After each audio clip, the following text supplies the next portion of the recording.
Hello, everyone. If you like what I'm doing here, please consider subscribing, liking, and commenting. It would really help the channel out quite a bit. Thank you very much.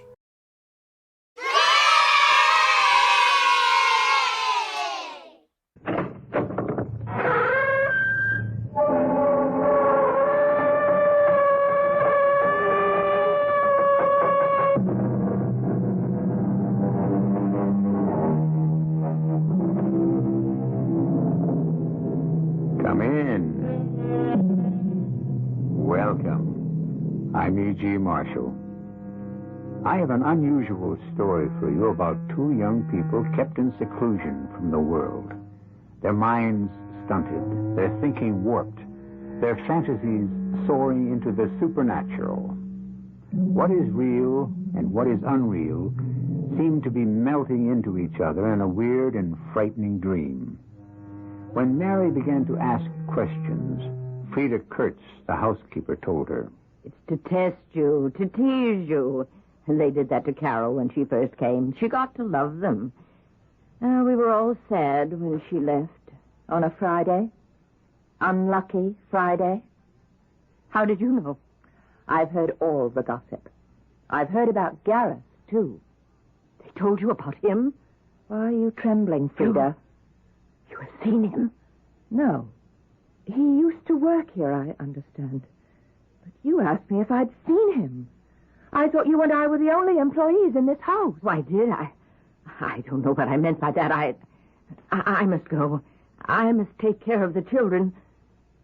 Don't ask me any more.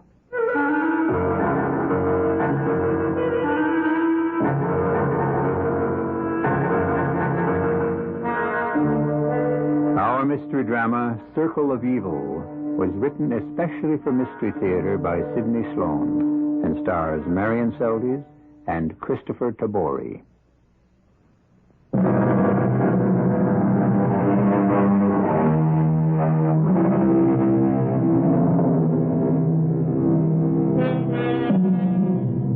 When the rickety old taxi had deposited her in front of Greystone Manor that dark, cold, rainy day in late autumn, Mary Richards almost changed her mind and called the taxi back to return her to the station.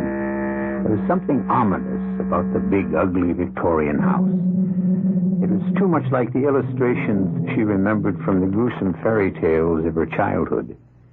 When she had dragged her heavy suitcases to the top of the stone steps, she stopped.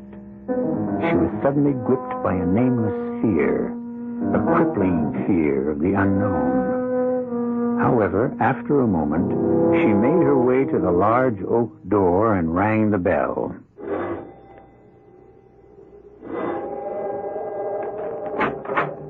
Yes? I'm Mary Richards. Oh, yes, of course. You must be the new governess. I'm Frida Kurtz. I'm the housekeeper. Oh, come in out of the rain. Here, let me take your suitcase. Oh, thank you. I can manage. Now, follow me. Your room is back here, down this hall. See, the children's quarters are on the second floor. All the help have their quarters down here. Oh, are there many servants? Oh, it's funny the way I said that, help. You and I are the only help in this old house. Really? But the house is so large. Oh, we only use a small part of it. The rest is closed off. Used to be a big family living here. Big. 10 people all the time. Sometimes as many as 15, 16. Oh, they're all away? They're all dead. At least, most of them. What? All the grown-ups except Mr. Dykeman. William Dykeman. Then there are the two children, Andrea and Alex. You have to take care of them. Oh, yes. Mr. Dykeman interviewed me at the agency in New York for the job. He's Andrea and Alex's guardian. He's their uncle. Didn't he say anything about this place? What you were to do? No, just that I was to look after the children, supervise their education until they would be ready for something more formal, until they'd be old enough to go away to school. Old enough? How old did he say they were, Andrea and Alex? He didn't say. I gather they must be quite young, 5, 6. Oh, dear. You're in for a surprise. Surprise? Andrea is 18. Alex is 20.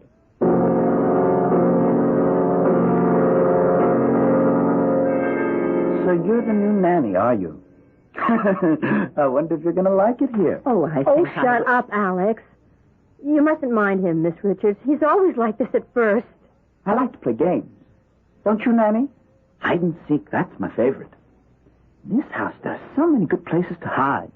You'd never be found till it was too late. Alex, stop it. Now, stop it, please. I'll stop. I'll stop it for good. That'll make you happy. Bye, Andrea. Bye, Nanny. Oh, please forgive him. He's not always rude, Miss Richards. You'll get to like him in time. In time? Well, Carol Wicker did. At first she hated him. Carol Wicker? Well, she was the governess before you. She left? You might say that, Miss Richards. Look, may I call you Mary? It sounds so formal to call you Miss Richards. Oh, of course. Now, this Miss Wicker, how long did she stay? Oh, nearly 2 years. 1 year and 11 months. She left on a Friday. I always feel Fridays are unlucky, don't you, Mary? No, not necessarily. Oh, Carol hated them. She would weep in her room on Fridays. What? Oh, not for the first few months. But later, she would weep in her room. She was in love. And he... Andrea, I wonder if you would mind changing the subject. Oh, of course, Mary. I didn't know. I didn't think that... Didn't think what? That you had met him. I don't know what you're talking about. Gareth. Gareth Nordway. Oh, he's very handsome. And she was very much in love with him. He has a way with the ladies. Andrea, I do not wish to continue this. Oh? So you've met him, too? No, I haven't met him, and I don't wish to discuss this further. You'll meet him, Mary. You'll meet him.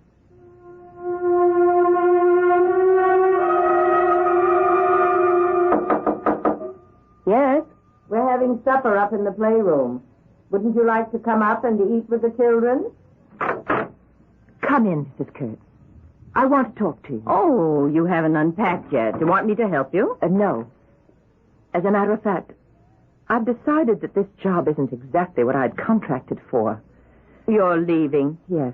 I'm afraid this is more than I can handle. Mr. Dykeman gave me to understand that I'd be working with children. They are children. No. They are two young people who need attention, who seem to need psychiatric help, and I'm not qualified for the job. I've placed a call to Mr. Dykeman in New York. Oh, yes, I know. It's that crazy act they're putting on for you. Act? Sure. It's to test you, to tease you. It's only a joke. They did that to Carol when she first came, and she got to love them. We were all sad when she left. On a Friday? Unlucky Friday? Oh, yes, how did you know? I've had all the gossip. I've heard about Gareth, too. They told you about him? Yes. Why are you trembling? Have you seen him? No. Does he work here? He used to. He was the chauffeur. Used to work here. But you asked me if I'd seen him. Oh, did I? I don't know what I meant by that. I must go and have my supper now. They're waiting. Mrs. Kurtz, wait. What? Hello? Mr. Dykeman, please. Mary Richards calling. What? Well, when will he be back? Well, how can he be reached? I'm the governess. I mean, he hired me recently to take care of his niece and his nephew, and No. It's nothing to do with the salary. That's quite satisfactory. It's just that... When may I expect to hear from him?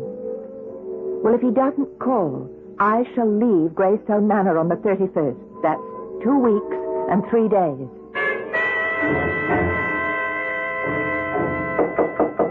Who's there? It's Alex Merritt. Yes, Alex? May I come in? Come in. You've locked yourself away from us here in your room. We haven't seen you for the last 2 days. Yes. Haven't you been well? Nothing wrong with my health. Well, I hate to bring this up, but aren't you our governess? Shouldn't you be teaching us something? Something useful? That's what you're being paid for. Alex, if we're going to speak to each other at all, you'll have to drop this snide manner. Snide? Whatever do you mean? You're not a child. Neither is your sister, so stop this childish teasing. I shall only be here till the end of the month. You're leaving us? I accepted this job as a governess to take care of and teach young children. That's what I'm qualified to do. I'm not qualified to... Say it. Go on, Mary, say it. You think I'm mad, don't you? You think Andrea is too, don't you? I think... My uncle does too. That's why he keeps us here, away from the world. Why he hires governesses for us to take care of us. Why does he? Because he can't let the story come out. Too unsettling. Impossible. Scandalous. He's ashamed of us. I don't understand. Perhaps it's better that you don't. Alex? Alex, where are you? That's Frida. She's looking for me. Well, open the door and tell her where you are. No. Well, I will then. Mrs. Curtsey's here, and here with me. Oh, there you are, you naughty boy, hiding from Frida. Now come, we're having tea upstairs in the nursery, and I've baked your favorite, apple kuchen. No, I don't want any. I want to stay and talk with Mary. I've got things to explain to her. No, you come. I won't come. Don't force him if he doesn't want to. You stay out of this, miss. When I tell him to do something, he must do it. But I'm... And you are nothing here. I know all about your calling Mr. Dykeman. Wanting to quit your job here, I know. I told you I was going to call. I wasn't concealing it. But he didn't speak with you, did he? Mr. Dykeman called me. Told me what to do. Well, why didn't he answer my call to him? Because he wanted to talk to you in person. He's coming here to talk. And you will stay here until he comes.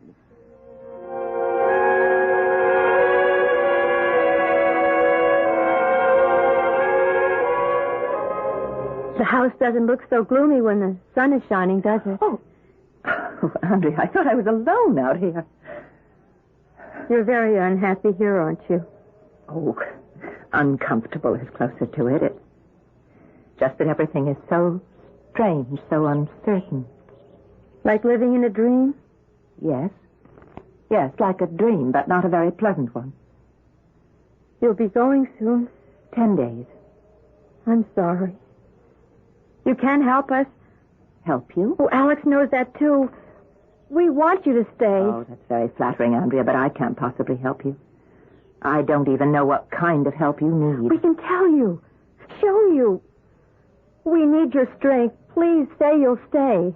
I'm only staying till the end of the month. End of the month. Well, then, that'll have to do. That'll be long enough.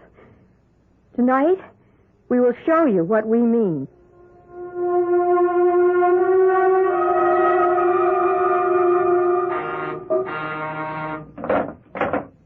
Hello? Yes? Did I wake you, Mary? No, I was reading. I wasn't asleep. Please come to the large drawing room on the 3rd floor as soon as you can. What is it? I can't tell you over the house phone, please. Very well. It'll take me a few minutes to dress. No, just put on your robe. Come now, please. I'll come right up.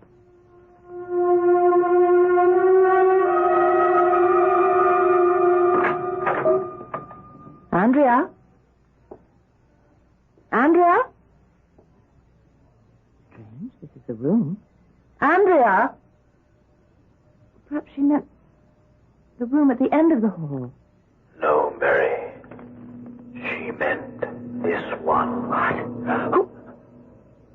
Who are you? I can't see you in the dark. Don't be frightened, Mary. You know me?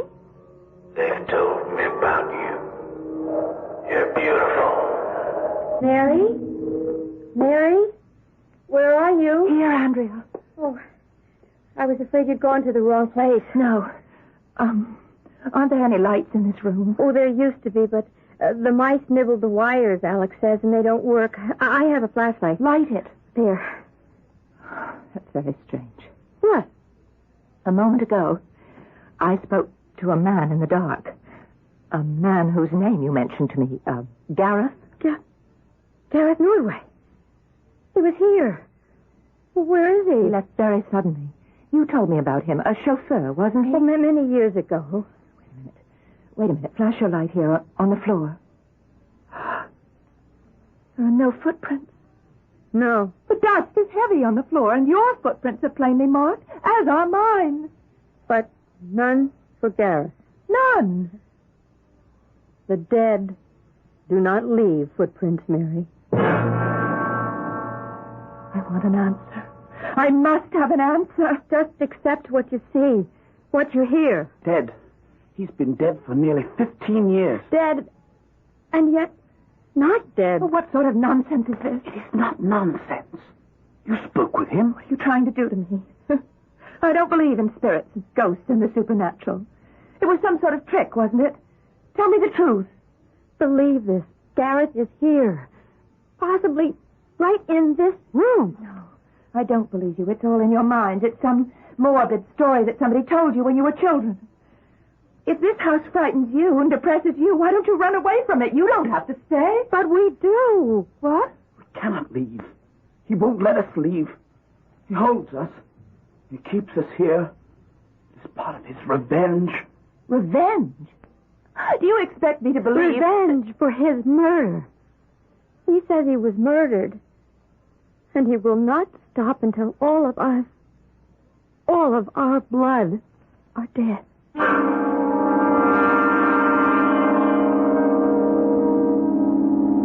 Already Mary Richards had fallen under the spell of the old house. She was beginning to believe the unbelievable. Had she really spoken to the spirit of Gareth Nordway? Or was this just a frightening thought conjured up by the strange young people who inhabit Greystone Manor? Perhaps we will find some of the answers in Act 2.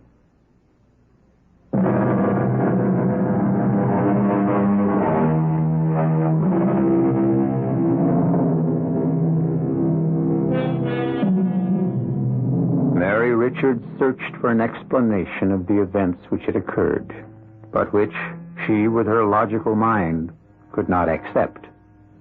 She waited impatiently for the arrival of William Dykeman, hoping that he could answer the questions to which she could find no answers. His first words were very reassuring.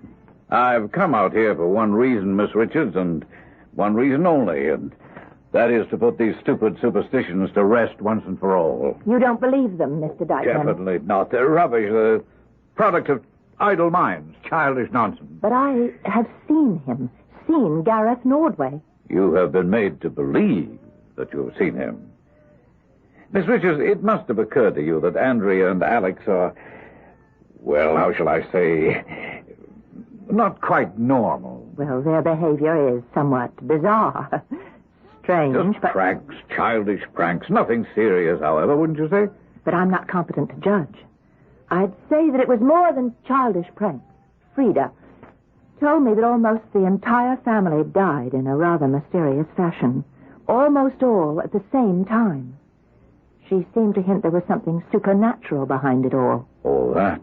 Well, one can hardly call a serious epidemic of flu supernatural. We lost 9 members of our family. It was a terrible tragedy. Altogether in this house, we must have passed the virus to each other.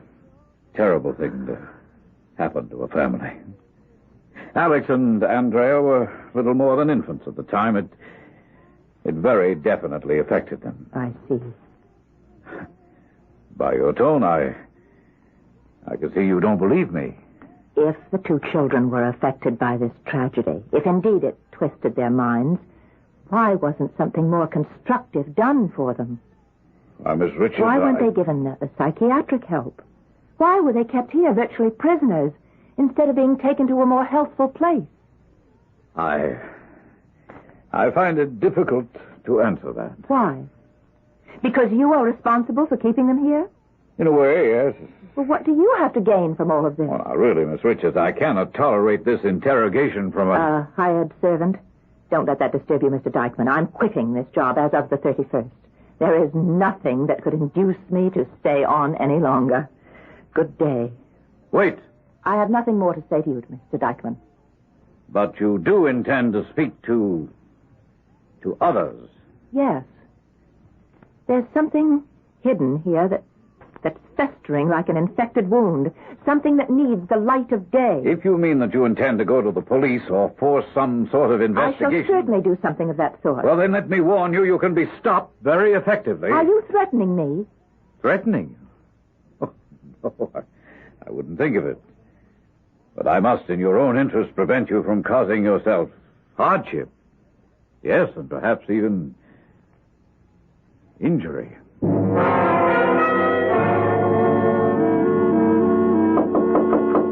Yes? It's Andrea. May I come in? Yes, of course.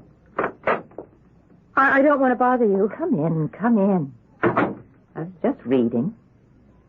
There's something troubling you. You look upset. I am. My uncle called earlier and spoke to Frida. He's hired another governess. That was to be expected since I am leaving at the end of the month. No. You are leaving Friday. You haven't been told yet. That's the day she's arriving. Well, if only Alex and I could go with you. Well, why can't you? You know why. No, I don't. Andrea, who does all this belong to? You mean this house? All, the house, the grounds, the money, the entire estate. Well, to Alex and me. And your uncle? Well, he's our guardian. Oh, he manages the estate. Until we're of age.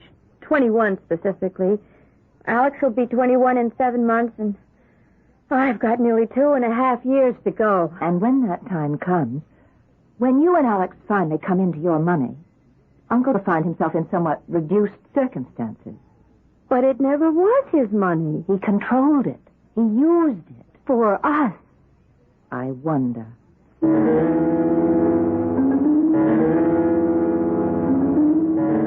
Mary, listen to me. I must speak to you, Mary. Mary, listen to me. Who's there? Who is it? Don't be frightened. I said don't scream. I will not harm you. I will let you speak if you promise not to scream again. Promise? Yeah. Good. Who are you? We have met before. Spoken before. Oh, yes, that voice. I remember Gareth. Gareth Nordwest. I've seen you so many times. When you didn't know I was there. What do you want? I'm going to tell you something. And I want your help. Help? How can I help you? To right a wrong. A wrong done me many years ago. This is all a dream. I was a servant here. A chauffeur. A lonely unknown. No family, no. Cynthia. Was 18. Beautiful. A member of the rich and snobbish Dykeman clan. But she didn't see me as the dirty stable boy. That's what Uncle William called me when he found out she loved me. And I loved her. Well, we ran away. And we were married for one ecstatic month. We hid while they searched for us. When they found us, Cynthia was dragged back here. Unknown was planned. Then I came back. Broke in one night to find my bride and take her away. It was then Uncle William stopped us. Shut me down like a stray dog.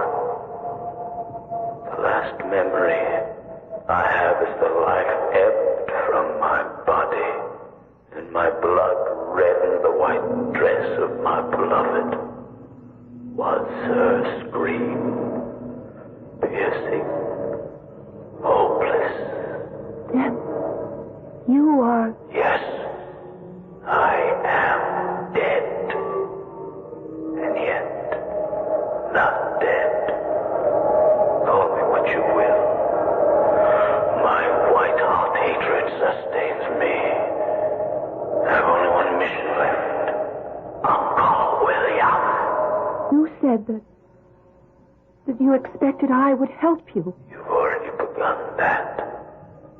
William fears you. He's afraid you'll search until you brought the truth out. Well, I suspected that something was being concealed. You will search it out. Now you know. And you will. No. No. This is a dream. It's a dream. It's not happening. I'm asleep, and it's only a dream.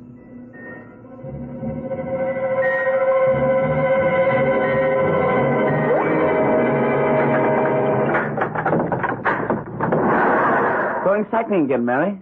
Oh, Alex, what are you doing in the garage? I hope you don't mind if I use your bike. Not at all, since it's not mine. I've got another bike. Mind if I come along? Well, I wasn't exactly going just for a ride. Going into the village, then? Alex, I had a strange dream last night. It was Gareth, wasn't it? However did you know? It's his way. He's working on you. He told you a story, didn't he? Yes, tragic. I almost wept for him. Oh, he's won you over, Mary. The way he won Carol over. He wants your help. He'll try to use you. Listen to me, Mary. Gareth can be very persuasive when he wants to be. He can make you believe the most ridiculous things. I don't want to hear any more about Gareth. Let me tell you the true story. Or at least the official version of the tragedy. I don't want to hear it. You better listen. Cynthia was attracted to Gareth Norway. Everyone knows that. She flirted with him, some say. Whatever it wasn't love. Not on her part. Gareth kept after her, and finally... They ran away together? They married? No. He tried to get her to go away with him. She refused. He got angry, wild. He kidnapped her. Uncle William chased them, found them. Gareth drew his knife. Uncle William shot him. That's how it was? That's the way the police got the story. It was called self-defense. Case was dismissed. And Cynthia? He killed her. Well, as the story goes, the first shot wounded him. But he was able to stab her with his knife. Uncle William fired at him again. I believed him. I believed Gareth. Carol Wicker believed him. And committed suicide. No. But I heard... She did not kill herself. She was murdered. Deeper and deeper, Mary Richards plunges into the morass of claims and counterclaims. The circle of evil that surrounds the old gray house is being drawn tighter and tighter around the lives of all who dwell there.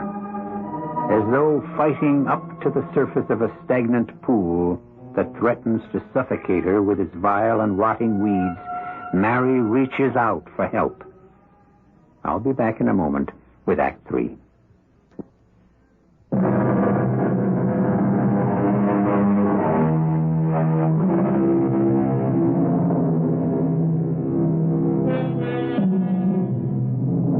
Mary Richards' sleep that night was filled with frightening dreams. Dreams of frustration in which she could not fight or defend herself from unknown and unnamed forces. She found herself slipping into a deep abyss, the sides of which afforded not the slightest foothold. Her fingers, clutching at the slimy walls, could grasp nothing. The next morning, clear and sunny, brought with it the resolution to take positive action, to reach out to the sane world outside for help. Hello. County Coroner's Office. Mr. Lascombe. My name is Mary Richards. I'm inquiring about the late Carol Wicker. No, I'm not a relative. Let's say that I'm a friend. Was a friend. Yes.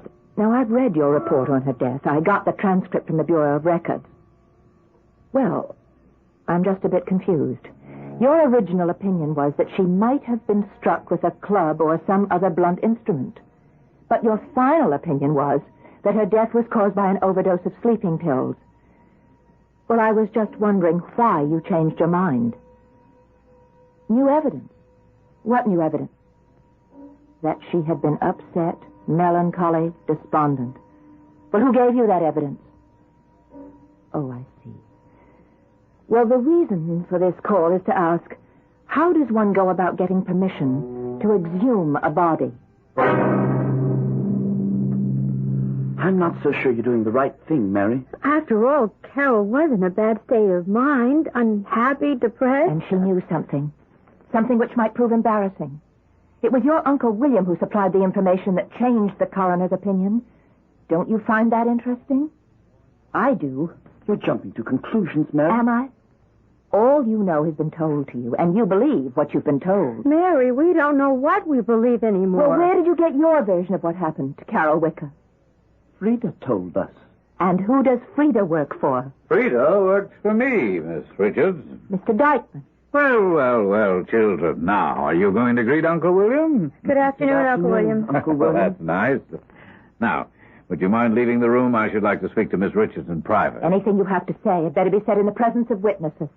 Witnesses? The children? And I think you better stop referring to them as children. Oh, well, very well. They may stay. Now, may I ask the purpose of your call to the county coroner? I see the news of my call was relayed to you very quickly. Well, do you think it's strange that Mr. Laskin would call me? No, not strange at all. I rather expected that he would. I would like to dissuade you from your purpose. I think nothing will be gained by digging up the remains of poor Carol Wicker. You can't change my mind. I have the exhumation order, and I have only to order the men from the cemetery. Oh, yes, I know. And I see you're not going to listen to me. So I'm going to make matters easier for you. I have ordered the men, the gravediggers, to be there tomorrow night at 9. Good.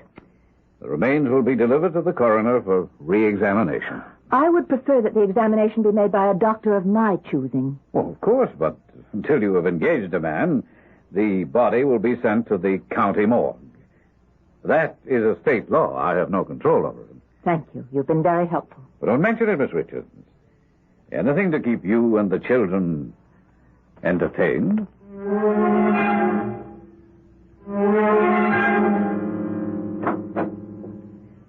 Is that you, Alex? Yes, Andrea. Where have you been? Upstairs, in the old part of the house. Looking for him? I thought he would want to speak to us. Are you certain that he can? That he... Are you beginning to have doubts? I don't know. Uncle William is going to have us committed. I heard him speaking with Frida. He said he'd had enough trouble. He doesn't care if the entire matter comes out. We're going to be locked up. Treated as though we're insane.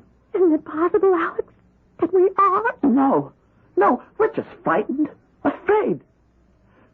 Don't tell me that Gareth is just something I imagined. You've seen him, too. Spoke with him as I have. Yes, Alex. Carol saw him, spoke with him, Mary, too. Isn't it possible that we, you and I, have conjured him up? Perhaps he's nowhere but in our minds. No, I'm not that mad. I'll not believe that. They can't lock me up. What is this? Still up? It's long past your bedtime. Now go to your room at once, children, or I will punish you both. Yes, Frida. We're going right now. Aren't we, Andrea?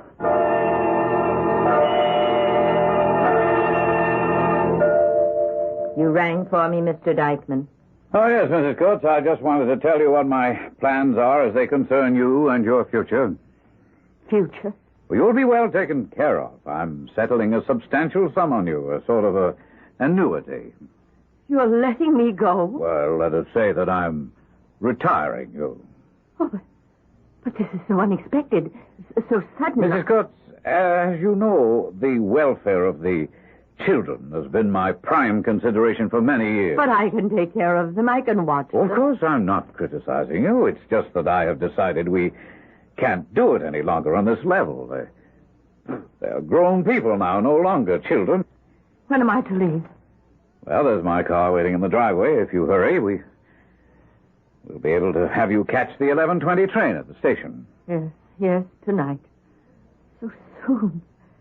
Yes, I will go. I will be ready. But first I say goodbye to my children. No. Under no circumstances are you to let them know that you're going. It would be very bad for them. Oh, yes. Yes, I will do as you say.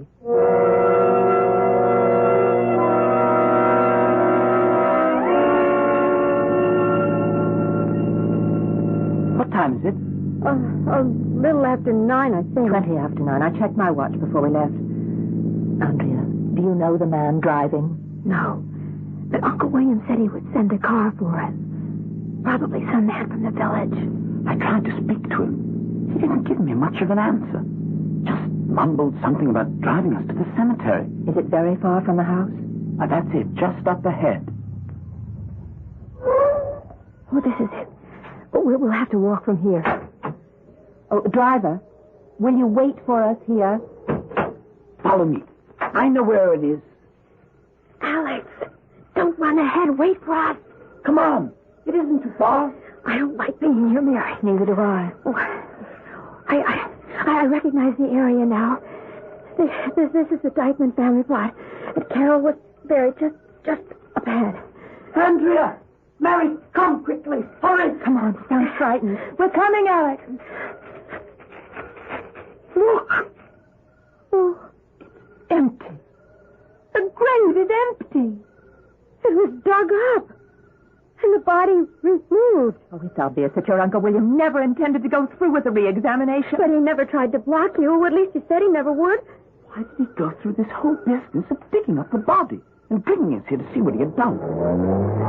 The car! The car that brought us here! It's leaving! Stop! Wait! Stop! Hold your breath, Alex. He won't stop. How are we to get back?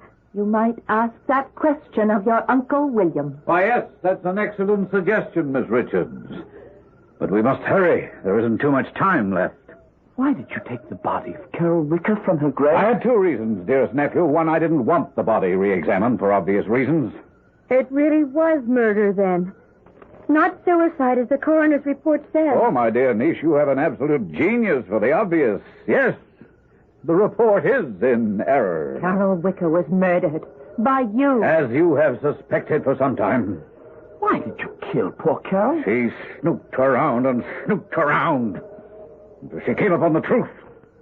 That your story of how Gareth died was a lie. Yes, I shot him down. I killed him. I don't believe in giving a rabid dog a chance to bite. You brought us here to make a confession of your crime? I brought you here, Miss Richards, to tie up all the loose ends neatly. You're all going to die right here. No! No! Oh, Uncle William couldn't. Why ask? What have we done to you? You stand in my way.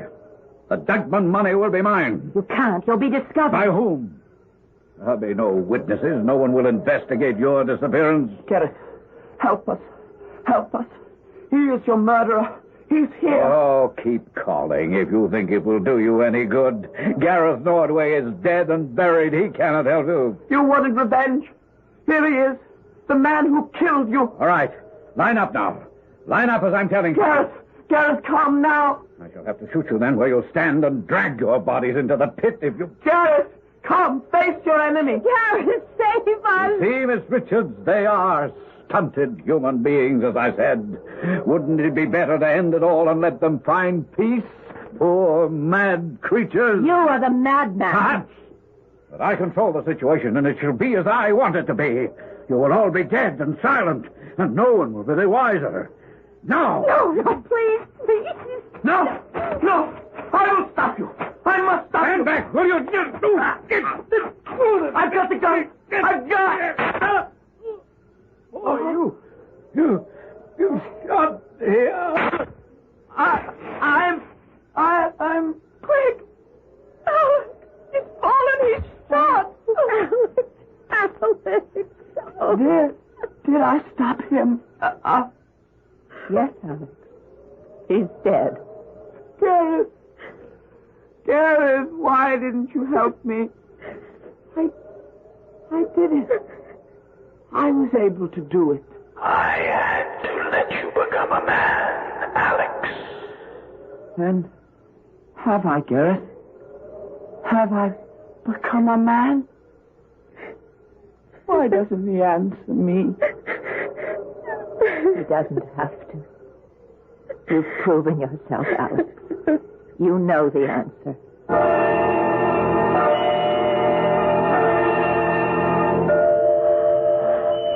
I just checked with the ticket agent. The train's on time.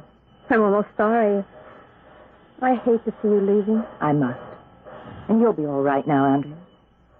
Oh, are you sure you won't reconsider and come back to the city with me? No. I've definitely decided to stay in the old house. So many memories. Well, if you ever change your mind, you know where and how to reach me. I know. The old house will be different now. It feels different. The gloom seems to have lifted, and everything seems brighter. If only Alex... Now, you promised not to dwell on that. Yes, I'll keep my promise. But I wanted to say that I'm so proud. Yes, that's the word. So proud of him. He worried that he was weak and ineffectual. But when the time came to be strong, he met the test. I have a feeling.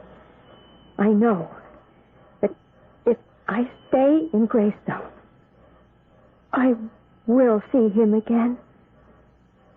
He'll be there always.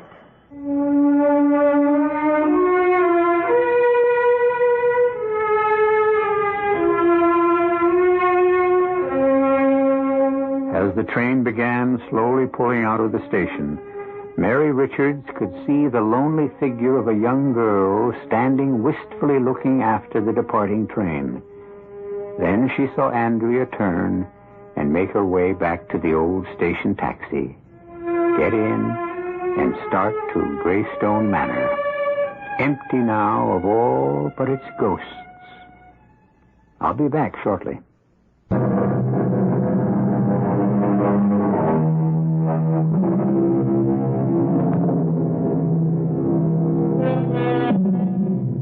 What is real and what is unreal? It's a question which has troubled man since he began to reason. Some say the answer can be found in our primeval fear of the dark, a carryover from our early days on this earth.